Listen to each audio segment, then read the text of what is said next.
Ah non! C'est un peu court, jeune homme.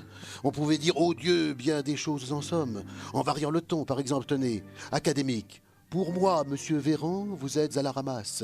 Il faudrait, sur le champ, que l'on vous éjectasse. Interrogatif.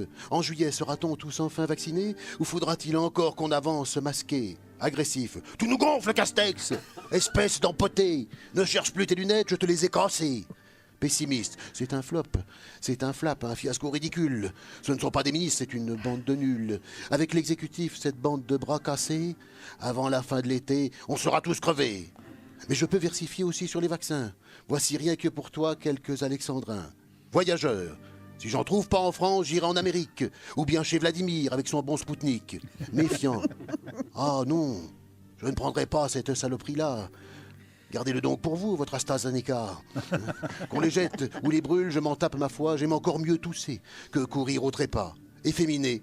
Mais enfin, que veux-tu avec ta grosse seringue? Arrête, arrête, grand fou, tu vas me rendre dingue. Je reviens dans un mois, te revoir mon mignon, afin que tu m'octroies ma deuxième injection. Marseillais, il n'est point nécessaire que l'on me vaccine, je préfère Raoult avec sa chloroquine. Obsédé. Oh, il va falloir que j'aille dans un vaccinodrome. Oh, j'aurais préféré aller au bésodrome. Clandestin.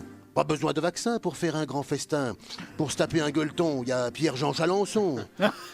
Voilà ce qu'à peu près Véran nous aurait dit s'il avait eu un peu de lettres et d'esprit. Mais d'esprit, le plus pâle des êtres, il n'en a pas un gramme. Et de lettres, il n'en a que les trois qui forment le mot sot.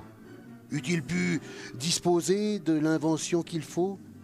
Qu'il n'en eût toutefois articulé le quart de la moitié du commencement d'une, car je me les sers moi-même avec assez de verve, mais je ne permets pas qu'un autre me les serve. Fumier!